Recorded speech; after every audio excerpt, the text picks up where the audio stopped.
할렐루야. 오늘도 함께 하나님을 예배하는 여러분들 모두 주의 이름으로 환영하고 축복합니다. 달력을 보다가 오늘 수요일 예배 7월 15일이라고 하는 날짜를 보면서 7월도 또 절반이나 지나갔네, 이런 생각이 들었습니다. 시간이 참 빨리 지나간다, 이런 생각을 합니다. 원래 미국은 4월 15일이 중요한 날이죠. 텍스 보고하는 날인데 올해는 코로나 바이러스 때문에 3개월을 미룬다라고 했을 때, 와, 3개월이나 미뤄주다니, 이런 생각을 했었는데 오늘 이것을 보면서 시간의 흐름이, 우리가 코로나 바이러스로 인해서 우리 삶이 제한되고 또 행동 반경이 제한됨에도 불구하고 여전히 시간의 흐름은 변함없이 흘러간다, 이런 생각을 하게 되었습니다. 그 가운데서 만물을 창조하시고 지금까지도 붙들어 주시는 성실하시고 신실하신 하나님의 존재가 다시 한번 우리의 삶 가운데 가까이 계심을 확인하게 되는 것 같습니다. 오늘 저녁 하나님을 예배하는 시간이 그런 하나님의 신실하심과 또 성실하심을 다시 기억하고 고백하고 결단할 수 있는 그런 시간들이 되면 좋겠습니다. 이 시간 같이 한번 기도하시고 우리 예배 자리로 나가도록 하겠습니다. 하나님의 은혜와 사랑을 인해 감사합니다. 주일 이후에 3일 동안도 눈동자와 같이 우리의 삶의 자리마다 함께 하시고 지켜주셨던 주님, 오늘도 우리가 수요일 저녁 예배당에서 또 우리의 가정에서 머리 숙여 하나님 앞에 예배케 해 주시니 감사합니다. 오늘 저녁에 하나님을 향하여 드리는 우리의 찬양과 기도, 또한 말씀을 듣는 가운데 하나님 다가오시는 것을 발견할 때에 이 모든 시간들이 하나님의 풍성한 은혜 안으로 우리가 들어갈 수 있는 시간이 될 수 있도록 인도하여 주시옵소서. 이 저녁의 모든 순서마다 하나님의 은혜와 하나님의 동행하심이 함께해 주시기를 간절히 소망하며 예수님의 이름으로 기도했습니다. 아멘. 이 시간 우리 함께 하나님을 찬양하며 나아가겠습니다.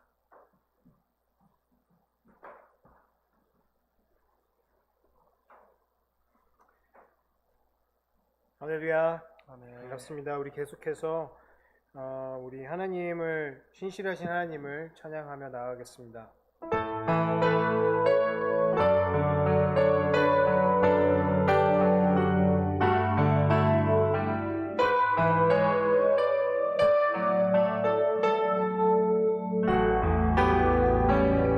신실하신 주님,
신실하신 주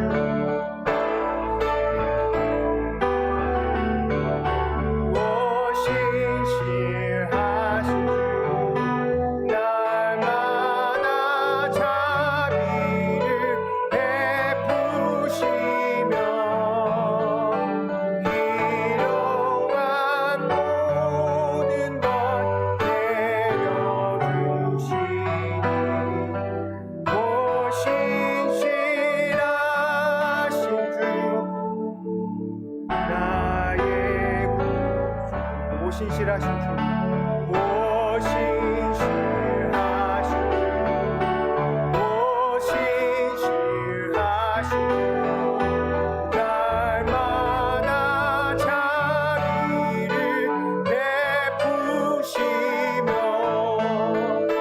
일용할 모든 것 내려주시니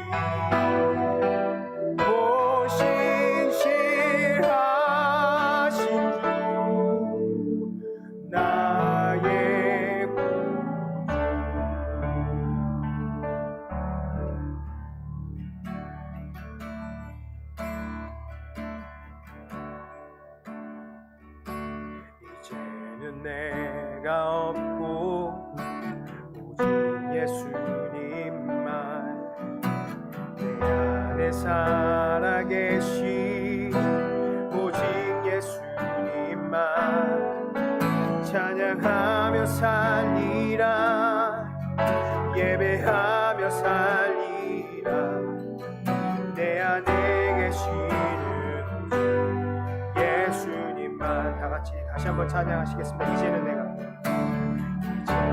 내가 없고 오직 예수님만 내 안에 살아계신 오직 예수님만 찬양하며 살리라 예배하며 살리라 내 안에 계시는 예수님만 주님은 나의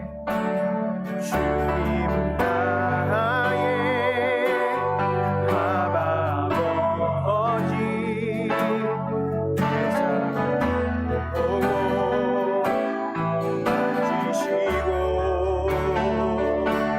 주님은 나의 하늘 아버지 나의 모든 것 주님께 맡기니 이제는 내가 없고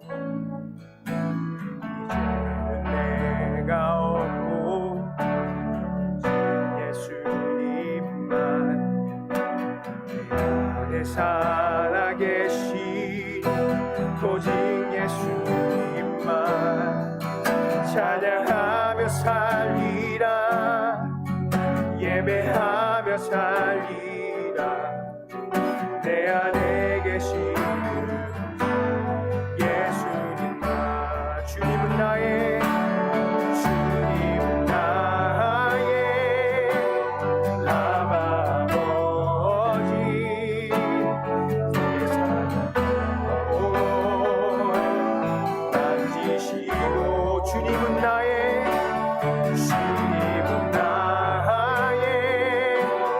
하늘 아버지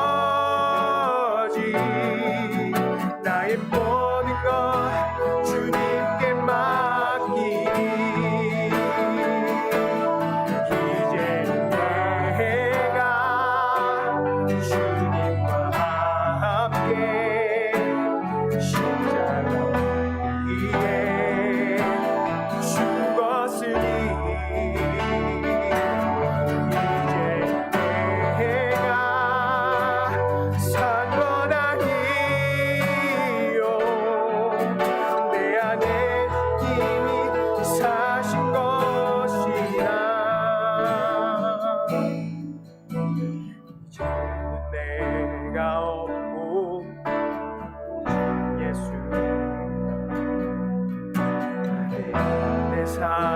살아계신 오직 예수님만 찬양하며 살리라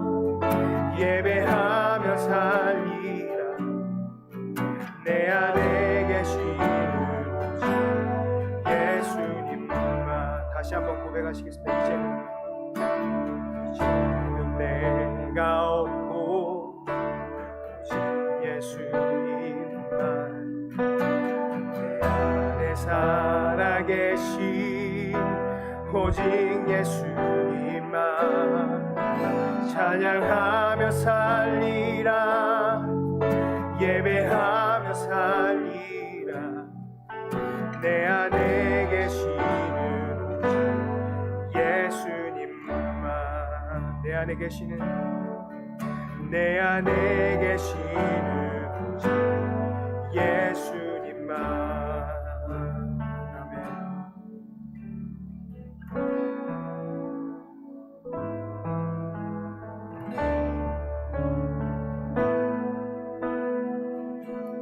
주 앞에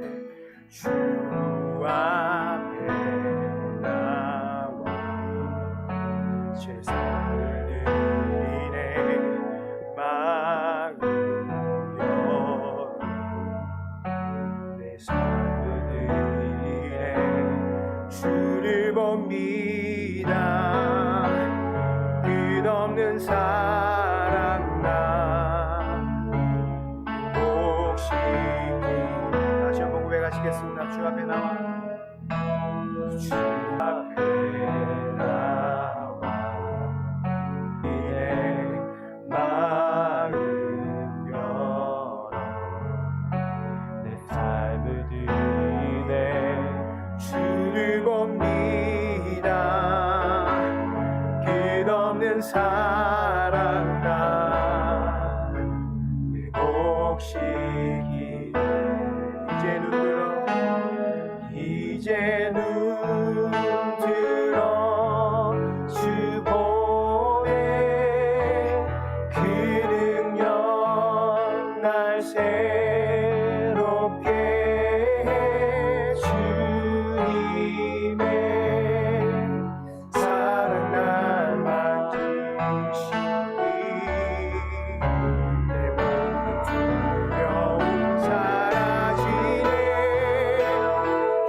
이제 눈 들어 주 보내 그 능력 날 새롭게 해 주님의 사랑 날 만지시니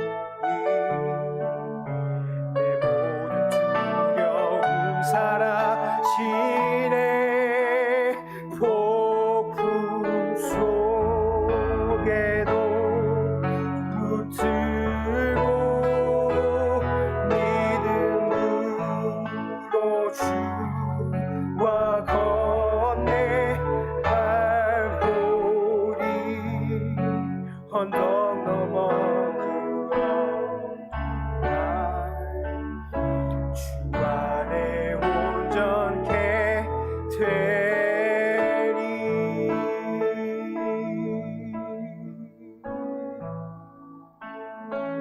계속해서 기도로 예배를 나가겠습니다.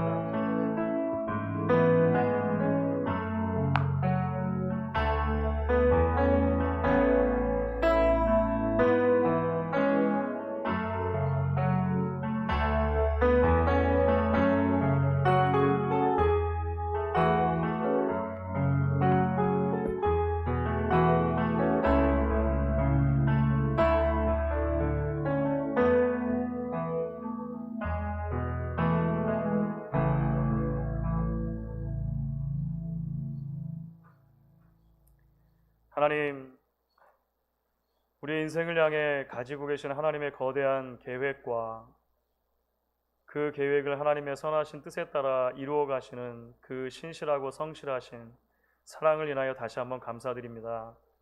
때로 우리 인생 가운데 폭풍과 풍랑이 이른 것 같은 구간들을 지나지만 여전히 우리가 우리 주님과 함께 한 배 타고 있음을 기억하게 하시고 창조주이신 주님께서 바람과 풍랑을 기꺼이 말씀으로 잠잠케 하시는 능력이 있으심을 우리가 신뢰하며 나아갈 수 있도록 인도해 주시기를 간절히 소망합니다. 하나님, 오늘 저녁에도 사랑하는 주의 백성들이 머리 숙여 하나님을 예배하며 또한 말씀 듣기를 원합니다. 하나님, 우리가 웨스트민스터 소요리 문답을 함께 공부해 나가면서 하나님에 대한 올바른 지식과 우리 자신에 대한 바른 지식을 알아가기 원합니다. 주님, 우리에게로 찾아와 주셔서 말씀 가운데 역사해 주시고 이 말씀이 우리의 머리에서만 머무는 것이 아니라 우리의 가슴으로, 우리의 손과 발로 연결되어져 갈 수 있도록 하나님 함께하여 주시옵소서. 이 저녁에도 주님의 도우심과 은혜를 간절히 소망하며 예수님의 이름으로 기도했습니다. 아멘. 이제 우리가 웨스트민스터 소요리 문답 오늘은 7번째 강의가 되겠습니다. 우리가 요리 문답, 그러니까 문답의 형식으로 된 교리서라고 할 수 있는데요. 요리 문답을 왜 공부하고 있는가? 다시 한번 좀 기억을 더듬어 볼 수 있으면 좋겠습니다.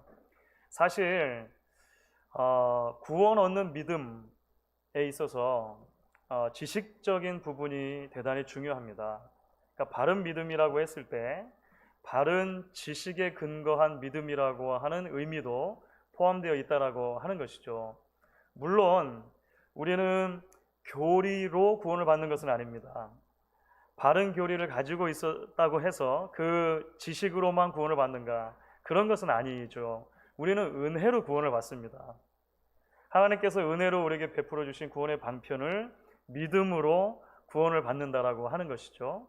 하지만 그렇게 구원 얻는 믿음이라고 했을 때 하나님의 은혜, 하나님의 은혜의 방편으로 주신 그리스도의 십자가의 사건, 이런 모든 것들은 성경이 말하는 기본적인 정보에 바탕을 두는 것이어야 하는 것이죠.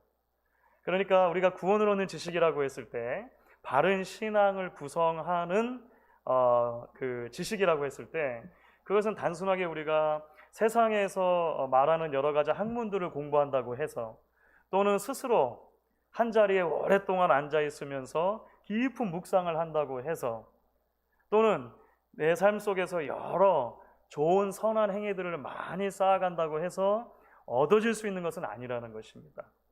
그렇죠? 성경에서 말하는 하나님에 대해서 또 나에 대해서 우리 인간에게 무엇이 잘못되었고 잘못된 인간들을 향한 하나님의 구원의 방편은 무엇인가, 이런 모든 것들에 대해서 바르게 우리가 알고 그것을 붙들어야 할 책임이 있다라고 하는 것이죠. 그런 면에서 볼 때 사실 이제 기독교 역사 속에서 구간마다 만들어져 왔던 신앙 고백이나 또는 요리문답이라고 하는 것이 그런 기능을 가지고 있는 것입니다. 성경 66권 안에 이러한 진리들을 체계적이고 논리적으로 뽑아서 정리를 하고 우리들에게 계속해서 교육하는 역할들을 한다라고 하는 것이죠. 그런 의미에서 우리가 계속 하나님께서 어떤 분이시며 인간은 어떤 존재인가, 또 하나님께서 우리에게 주신 그 구원의 크기와 방편이 무엇인가를 알아보는 과정 가운데 우리가 이제 요리문답을 공부를 하고 있는 것입니다.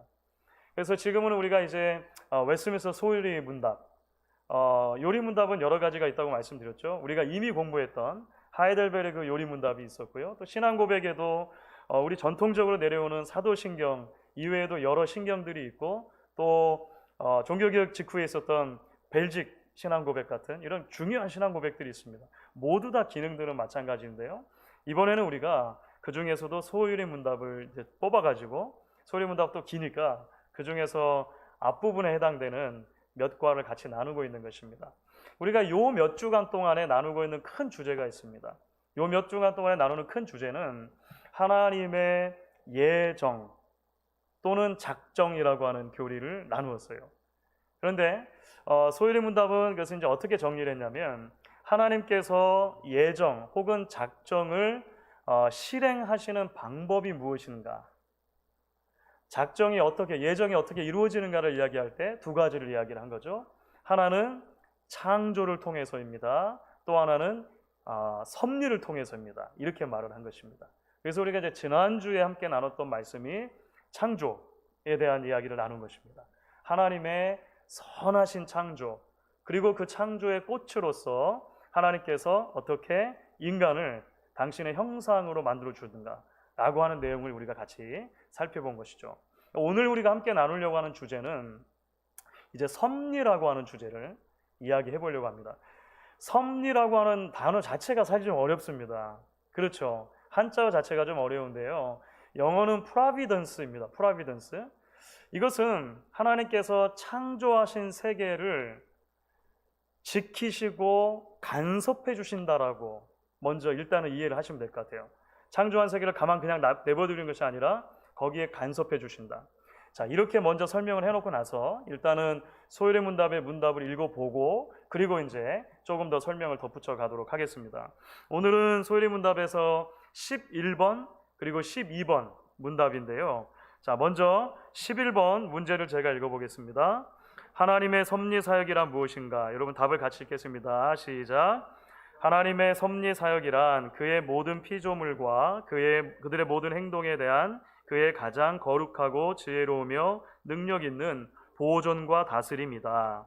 자, 12번. 하나님은 창조된 상태의 인간에 대해서 무슨 특별한 섭리 행위를 행하셨는가?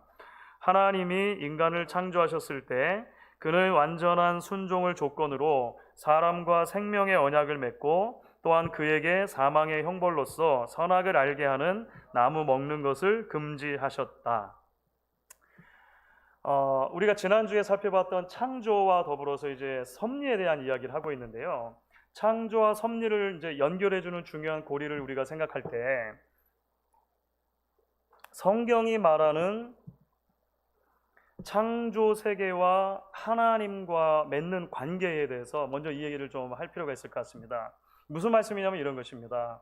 사실 세상에 여러 종교가 있죠. 여러 종교들에서 신이 우리의 세상과 어떤 방식으로 관계를 맺는가에 대해서 각각의 생각들을 가지고 있습니다. 특별히 성경이 말하는 지금 섭리라고 하는 개념을 설명할 때 크게 두 종류의 대조되는 신관에 대해서 먼저 좀 설명을 해드리면 좋을 것 같아요. 하나는 보통 이슬람의 신관이 이제 여기와 맞닿아 있는데 이신론이라고 하는 디이즘이라고 하는 신관이 있습니다. 자, 이것은 말이 어려운데요. 쉽게 설명한 이것입니다. 신이 세계를 창조했습니다. 창조한 다음에는 신은 너무나 높고 거룩하기 때문에 그 다음에는 절대로 창조 세계에 관여를 하지 않는 거예요. 언젠가도 말씀을 드렸던 것 같은데요. 시계를 만약에 만들면 시계를 만들어 놓고 나서 계속 밥도 주고 닦아주고 이렇게 해야 되는데 이 신론적인 세계관에서는 그게 아닌 거예요. 시계를 한번 만들어 놓고 그냥 내버려 두는 것입니다. 알아서 잘 굴러가겠지. 하지만 심판은 하는 거예요. 이게 잘 굴러가나 안 굴러가나 보고. 우리 동양적인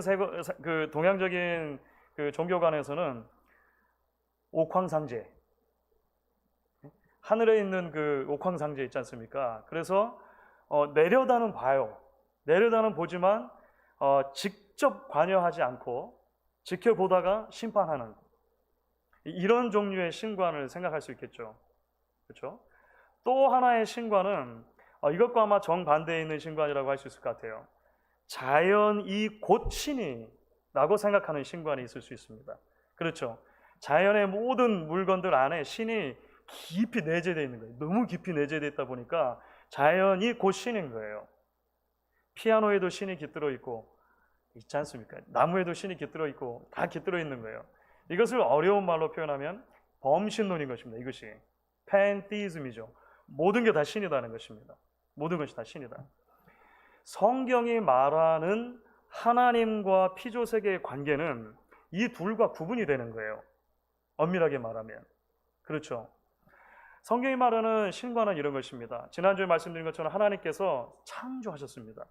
하나님의 지혜 가운데 선하신 창조가 일어났어요. 이 창조 세계와 하나님은 분명히 구분이 됩니다. 그렇죠. 분명히 구분되는 하나님은 창조주이시고 다른 창조된 것들은 그 하나님의 창조를 받은 것들이니까 전적으로 창조주이신 하나님께 얽매여 있는 것이죠. 디펜드 되어져 있는 상태이죠. 구분이 돼요. 하지만 하나님은 이 피조세계와 완전히 섞이지 않으시고 간섭하신다라고 하는 것입니다. 관여하신다라고 하는 거예요. 그러니까 완전히 피조세계에서 피조물과 아무것도 아닌 것처럼 구분이 안 될 정도로 범신론처럼 말하는 것도 아니고 완전히 떠나 있는 신으로 말하는 이신론에서 말하는 것처럼 떠나 있는 것도 아니고 창조주 하나님과 피조세계가 분명히 구분이 되지만 피조세계 안으로 들어오셔서 그 피조세계를 붙드시고 간섭하시고 관계를 맺으신다라고 하는 개념. 좀 어렵죠. 이 개념을 섭리라고 설명을 하는 거예요. 섭리. 그것이 providence라고 하는 것입니다. 자, 그래서 성경이 말하는 이 섭리를 이야기할 때 조금 크게는 두 가지로 설명을 할 수 있다는 거예요. 하나는 일반적인 섭리라고 아마 이야기할 수 있을 것 같고요. 또 하나는 특별한 섭리라고 말할 수 있을 것 같습니다. 일반적인 섭리는 피조세계 전체와 관련된 섭리라고 일단 이해하시면 되겠고, 특별한 섭리는 사람과 특별히 어떻게 관계를 맺느냐라고 하는 면에서 이제 설명을 하게 될 것입니다.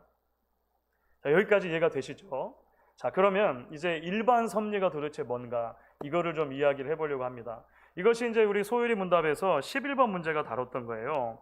하나님의 일반 섭리는 무엇인가? 피조세계 전체를 보존하시고 다스리시는 하나님의 일하심.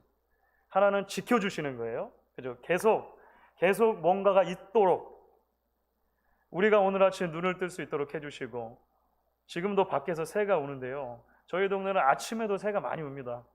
새 때문에 잠을 깨고 눈을 뜰 때도 더러 있는데 그 새들이 아침에 또 눈을 떠서 지저귀고 하는, 그러니까 있는 것들이 계속해서 있도록 보존해 주시는 것, 그렇죠? 그리고 그것이 하나님의 선하신 뜻과 계획에 따라서 존재하고 방향성을 가질 수 있도록 하나님이 함께 해주시는 것, 그렇죠? 그것을 다스림이라고 표현을 하는 거예요. 자, 그래서 조금 더 세분화시켜 보면요, 섭리의 대상은 어떻게 되는가? 모든 피조물이라고 하는 것입니다. 몇 가지 성경 구절을 이제 제가 그 가로 속에 적어놨는데요. 제가 한번 읽어볼게요. 히브리서 1장 3절에서는 이렇게 말합니다. 그의 능력의 말씀으로 만물을 붙들으시네. 그러니까 모든 하나님의 피조 세계를 하나님이 지금도 붙들어주고 계시다라고 하는 거예요. 마태복음 10장 29절부터 31절은 이전에도 몇 주 전에도 한번 인용을 했었는데요. 이런 내용이 참새와 관련된 내용인데요. 제가 읽어볼게요. 참새 두 마리가 한 아사리온에 팔리지 않느냐. 그러나 너희 아버지께서 허락하지 아니하시면 그 하나도 땅에 떨어지지 아니하리라. 너희에게는 머리털까지 세신 바 되었나니 두려워하지 말라. 너희는 많은 참새보다 귀하니라. 하나님의 섭리라고 하는 것은 피조 세계의 곳곳에 우리가 인식하건 인식하지 않건 미쳐지고 있다라고 하는 것입니다. 그러니까 하나님의 보살핌에서 제외된 것이 하나라도 있는가? 그렇지 않다는 거예요. 놀랍죠? 놀랍게도 천지를 창조하신 하나님께서 피조 세계에 깊숙이 관여하셔서 그 모든 것들의 존재와 그 모든 것들의 삶의 방향을 통치하고 계시다라고 하는 거예요. 성경이 말하는 일반적인 섭리의 아주 중요한 원리 중에 하나죠. 이것을 우리가 이제 이전에 그 작정이라고 하는 개념과 살펴봤을 때 하나님의 허용하심, 하나님의 붙드심, 그렇죠? 이런 모든 개념들이 같이 설명이 되었었습니다. 그러면 하나님의 섭리의 방법은 무엇인가? 제가 설명을 이미 드렸는데요. 하나는 보존, 그렇죠? 하나는 지켜주시는 것이고 하나는 다스림이라고 말씀을 드렸죠. 시편 구절들이 몇 구절이 있습니다. 시편 36편 6절인데요. 이렇게 되어 있습니다. 여호와여 주는 사람과 짐승을 보호하시나이다. 그렇죠? 저희가 살고 있는 미국에는 그 야생 짐승들이 굉장히 가까이에서 살고 있습니다. 제가 한국에 있을 때만 해도 그렇진 않았거든요. 특히 서울에서는 뭐 야생 짐승이 가까이 있다든지 이런 것은 동물원에나 가야 있는 것이지. 그런데 미국에 왔을 때 20여 년 전에 가장 충격 중에 하나가 어떤 교회 장로님 댁을 방문을 했는데 뒷마당에 사슴이 나온 거예요. 처음에는 정말 보고 기절하는 줄 알았어요. 뒷마당에 사슴이 동물원에나 가야 있는데 저희는 이제 조금 동물들하고 가까이 있는데 이런 모든 짐승들의 움직임과 삶과 그런 그들의 생활을, 그들의 삶의 사이클을 우리는 다 이해하지 못하지만 지금도 하나님께서 보존하시고 다스리신다는 거예요. 그러면서 성경은 이제 아까도 말씀한 것처럼 마태복음에서 말하는데 하물며 너일까 보냐 이렇게 이제 보통 연결을 시키죠. 염려하고 근심하고 걱정하는 하나님의 백성들에게 늘 그런 방식으로 예수님께서는 적용을 해 주셨습니다. 하나님의 섭리는 한편으로는 보존, 있는 것을 그대로 지켜주시는 것, 다른 한편으로는 다스림, 그 삶의 목적과 방향이 하나님의 뜻에 따라서 있게 하는 것. 계속 반복이 되는데요. 정리를 좀 하면 좋겠습니다. 그러면 섭리의 동력은 무엇인가? 우리가 함께 읽었던 요리문답에서 하나님께서 이런 모든 것들을 섭리하실 때 하나님의 거룩과 하나님의 지혜와 하나님의 능력으로 붙들어 주신다 이렇게 말을 합니다. 자, 이게 무슨 말이냐면요.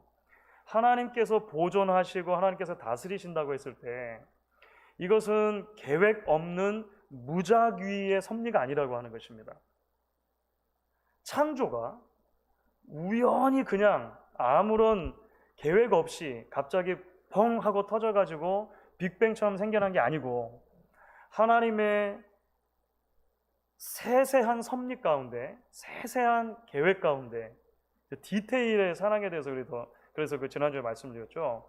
그 디테일함 가운데 이루어졌던 것처럼 만물을 보존해 주시고 만물을 다스리시는데도 하나님의 지혜와 하나님의 능력과 하나님의 거룩하심이 반영되어 있다고 하는 거예요. 그러니까 하나님의 섭리라고 하는 것은 기본적으로 하나님의 성품의 발현이다라고 보시는 것이 옳습니다. 사실 우리 인간들은 그렇지 못할 때가 대단히 많습니다. 인간 리더십들은 주장하는 것과 실제로 주장하는 대로 그 개인이 사느냐의 문제는 전혀 다른 문제일 때가 너무나 많습니다. 설교자인 저도 마찬가지입니다. 제가 언젠가도 말씀드린 것처럼 이전에 존경했던 한 목사님이 그런 말씀을 하셨었어요. 나는 좀 빨리 은퇴를 하고 싶은데 빨리 은퇴하고 싶은 이유는 오로지 한 가지다. 내가 지금까지 설교했던 말씀대로 나머지 인생은 좀 살아보려고. 말씀을 전하는 것과 그 말씀대로 사는 것 사이에 대단히 큰 사실 차이가 있죠. 우리는 때로 그런 차이들이 너무 큰 것을 보면 실망합니다. 시험에 들기도 하고 믿음의 자리를 떠나기도 합니다. 그런데 여러분 곰곰이 생각해 보면요, 세상에 존재하는 모든 리더십들은 다 마찬가지입니다. 그렇죠. 법을 만드는 사람들이 그 법을 100% 다 잘 지키기 때문에 법을 만들겠습니까? 아니, 그건 사회적인 약속인 거예요. 하지만 법을 만들고도 그 법을 우리가 동의해서 만든 법을 잘 지키지 못함으로 문제가 생기는 정치인들이 대단히 많습니다. 우리가 살고 있는 죄악된 세상은, 그러니까 타락 이후의 이 세상은 그런 모습으로 가득 차 있다는 거예요. 하나님은 선한 목적을 가지고 세상을 창조하신 뒤에 계속적으로 하나님의 거룩과 지혜와 능력 가운데 보존해 주고 다스려 주시는데요. 이것은 하나님이 원래 그러하신 분이기 때문에 그런 거예요. 하나님의 일을 하시면은 하나님의 성품이 그대로 반영이 되어 있다는 것을 우리는 믿어야 하는 거예요.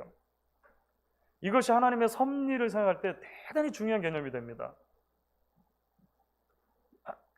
마음대로 행하는 하나님이 아니시라고 하는 것입니다. 이렇게 말씀하시고 저렇게 행동하는 하나님이 아니시라고 하는 것이죠.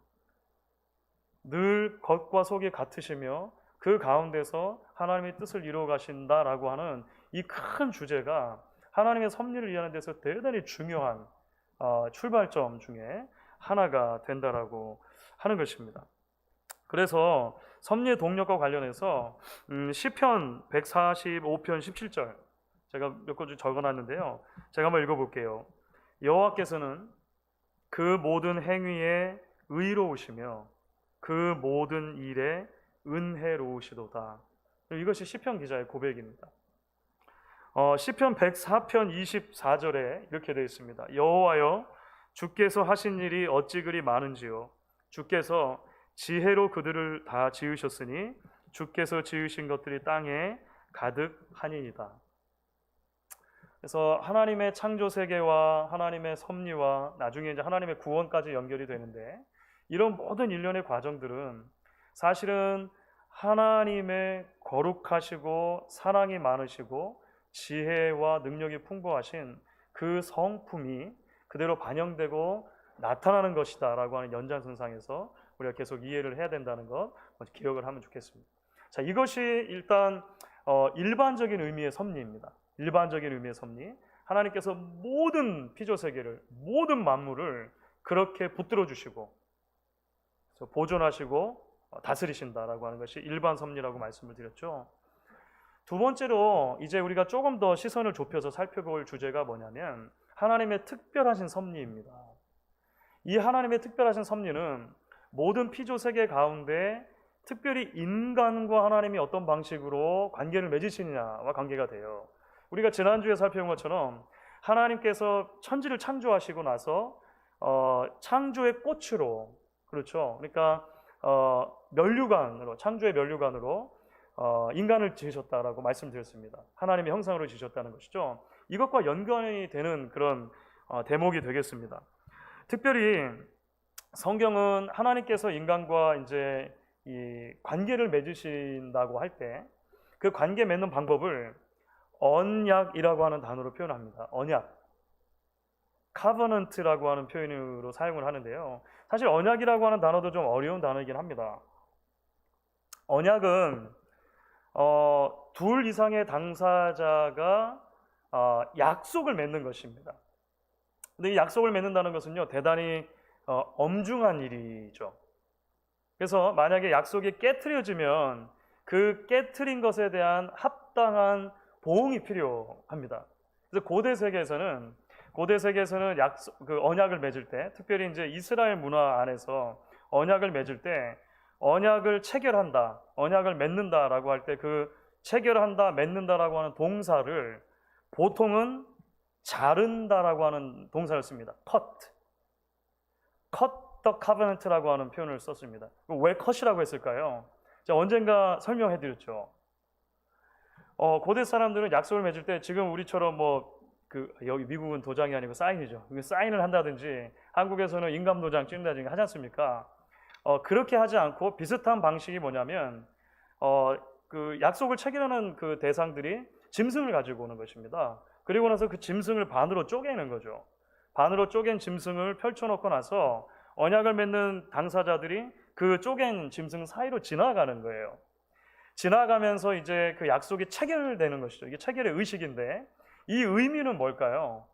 약속이 깨트려지면 약속을 깨트리는 사람은 이 짐승과 같은 운명에 처할 것이다. 그만큼 목숨이 걸려있는 대단히 심각한 것이 약속 체결하는 것이다. 그래서 히브리 표현에서 cut the covenant라고 하는 표현이 그대로 사용이 됐고 대표적인 것이 그래서 창세기 15장에 아브라함과 하나님께서 언약을 맺으실 때 쪼갠 고기 사이로 하나님이 지나가시는 장면이 나와요. 나중에 조금 더 설명을 하도록 하겠습니다. 하여간 이 언약이라고 하는 것은 두 당사자가 맺는 목숨을 거는 아주 중요한 언약의 행위다, 약속의 행위다 라고 하는 게 일단 중요하다는 것입니다.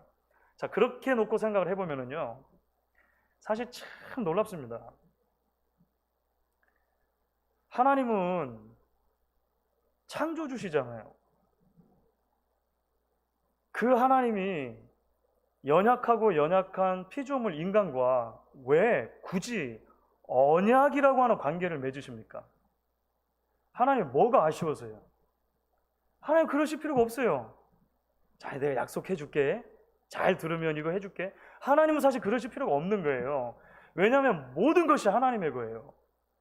이미 하나님의 창조 세계예요.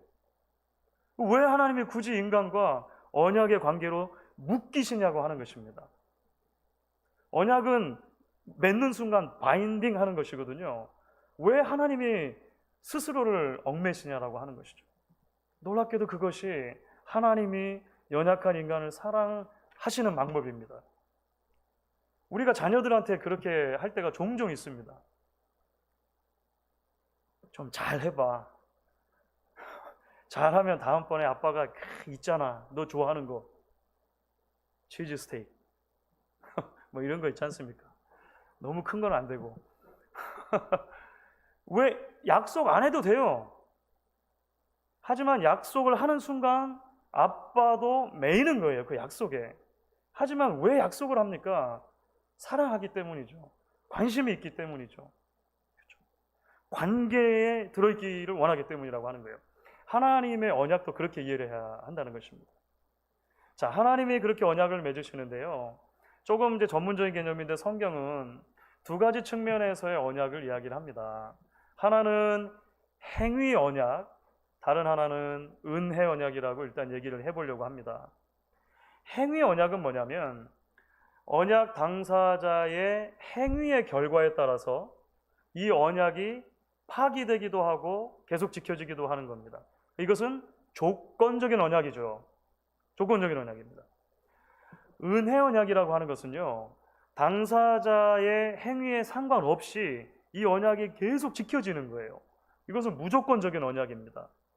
자, 좀 어려운 표현인데 왜 이 말씀을 드리냐면요, 하나님께서 애초에 에덴 동산에서 아담과 맺으셨던 언약은 행위 언약적인 성격이 강합니다.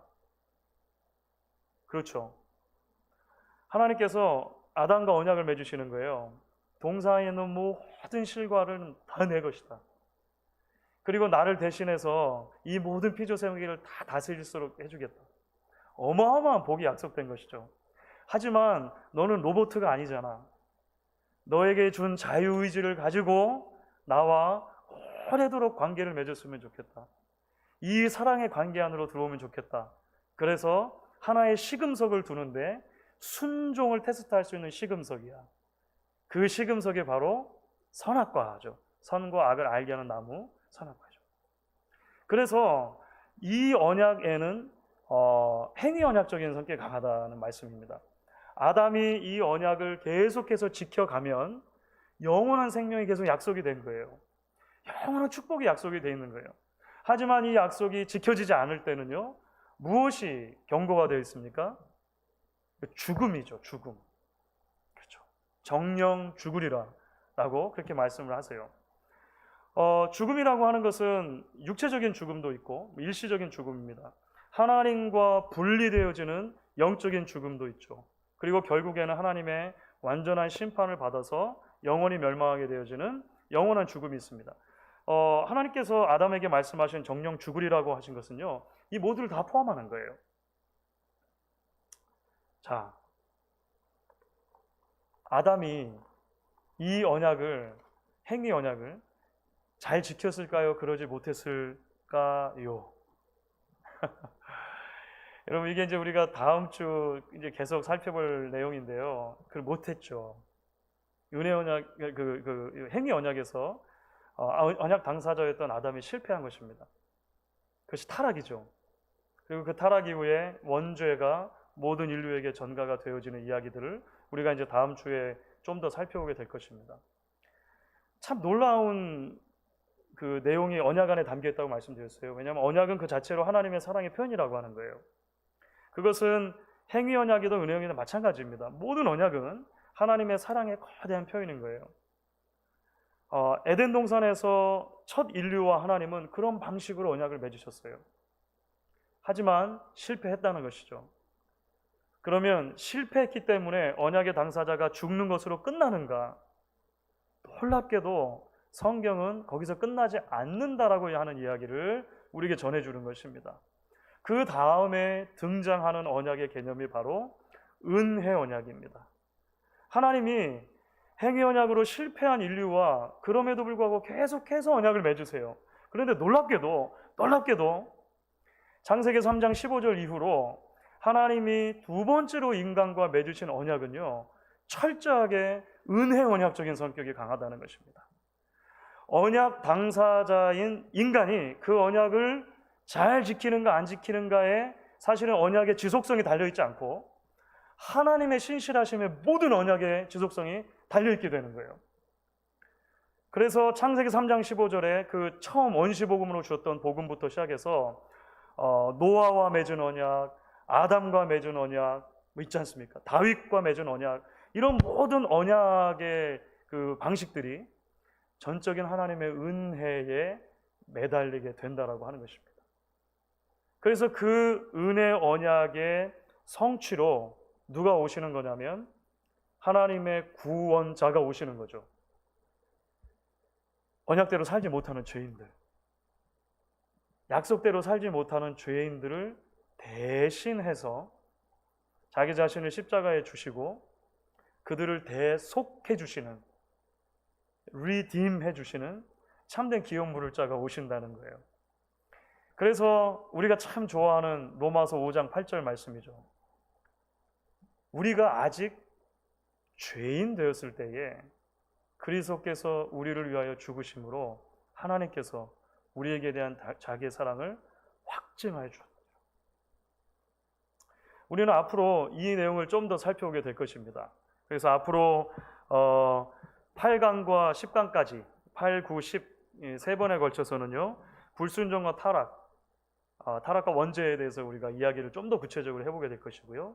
마지막 11번째 강의에서 죄인들에게도 소망이 있는가, 하나님의 그 구속의 방편에 대한 이야기를 같이 나눠보게 될 것입니다. 그래서 오늘은 우리가 섭리라고 하는 큰 주제를 다루면서 하나님의 일반적인 섭리, 모든 피조 세계와 맺으신 하나님의 약속, 두 번째는 하나님의 특별한 섭리, 특별히 인간과 맺으시는 그 언약이라고 하는 개념, 아담이 어떻게 실패했는가, 하지만 하나님은 여전히 은혜 가운데 당신의 백성들과 언약 맺기를 왜 포기하지 않으시는가, 이런 내용들을 오늘은 잠깐 살펴봤고 앞으로 조금 더 살을 붙여서 이야기해보게 될 것입니다.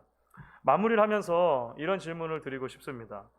예수님 안에서 우리를 구원하시고 여전히 섭리 가운데 붙드시는 하나님의 은혜가 오늘 우리에게 어떤 위로가 되는지, 어떤 격려가 되는지 우리가 말씀을 통해서 묵상하고 또 하나님 앞에 기도할 수 있는 그런 시간이 되면 좋겠습니다.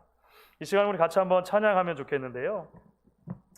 오늘은 은혜라는 찬양 같이 하려고 합니다. 그리고 잠깐 기도하도록 하죠. 은혜로다 주의 은혜 날 살리신 주님의 큰 은혜라. 우리 같이 한번 말씀 기억하시면서 찬양하도록 하겠습니다.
이 시간 우리 말씀 기억하면서 한번 기도하면 좋겠습니다.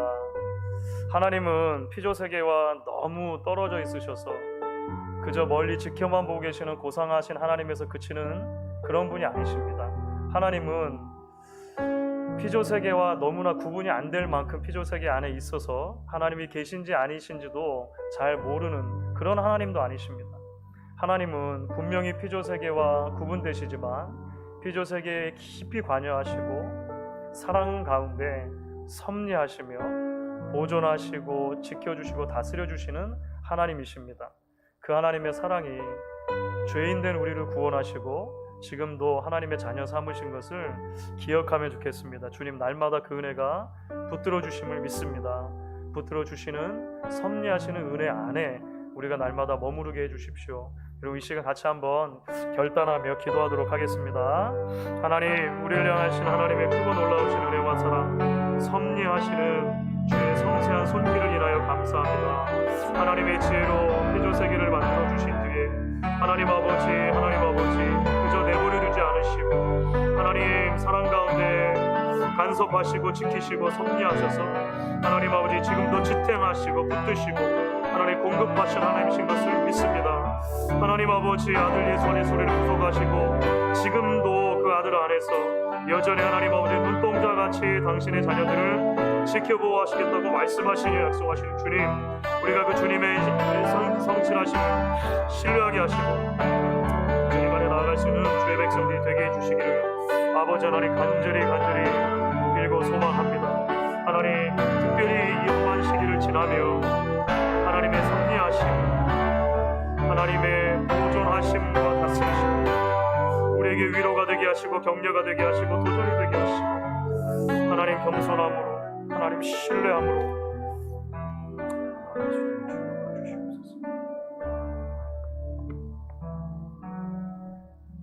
우리를 향하신 섬세하신 하나님의 크고 놀라운 사랑과 은혜를 인하여 감사합니다. 창조하신 세계를 그저 멀리서 바라볼 뿐만이 아니라 하나님 친히 피조하신 세계를 은혜 가운데 붙들어 주셔서 보존해 주시고 다스리심을 이 시간도 믿음으로 고백합니다. 특별히 아담의 범죄 이후에 도저히 우리 편에서 먼저 하나님께 나아갈 수 있는 방법이 없고 우리 안에 있는 것을 끄집어내서 거룩하신 하나님을 기쁘시게 해드릴 수 없었지만 하나님께서는 아들 예수 그리스도를 이 땅에 보내어 주셔서 그 주님이 역사 가운데로 친히 들어와 주시고 하나님 함께 하시며 인생을 사시다가 죄 없이 죄인들을 위하여 죽어주신 그 크고 놀라우신 희생으로 인해 우리가 하나님의 자녀 되어진 것 하나님 다시 한번 기억하며 감사를 드립니다. 아직 죄인 되었을 때 베풀어 주셨던 그 풍성한 은혜와 사랑이 지금도 여전히 우리를 붙들고 계심을 신뢰하게 하여 주시고 날마다 우리에게 주신 인생 길들을 믿음으로 걸어갈 수 있도록 주님 함께 해주시기를 간절히 원합니다. 특별히 코로나 바이러스로 인한 팬데믹 상황이 장기화되면서 여전히 우리에게는 두려움도 있고 여전히 우리에게는 삶의 고난과 고단함으로 인한 지침들이 있음을 주님 앞에 고백합니다. 그러나 우리의 눈을 들어 다시 한번 하나님 바라볼 때에 하나님이 우리 인생의 주인 되어주시며 섭리하시는 하나님이신 것을 신뢰하는 가운데 우리가 위로받게 하시고 격려받게 하시고 다시 한번 하루를 살아갈 힘을 얻을 수 있도록 주여 붙잡아 주시옵소서. 우리의 가정을 붙들어 주시고 우리의 사업터들을 붙들어 주시고 우리의 교회를 주의 은혜 가운데 붙잡아 주시옵소서. 감사드리며 예수님의 이름으로 기도했습니다. 아멘. 하늘에 계신 우리 아버지여, 이름이 거룩히 여김을 받으시오며 나라가 임하시오며 뜻이 하늘에서 이루어진 것 같이 땅에서도 이루어지이다. 오늘 우리에게 일용할 양식을 주시옵고 우리가 우리에게 죄 지은 자를 사하여 준 것 같이 우리 죄를 사하여 주시옵고 우리를 시험에 들게 하지 마시옵고 다만 악에서 구하시옵소서. 나라와 권세와 영광이 아버지께 영원히 있사옵나이다. 아멘.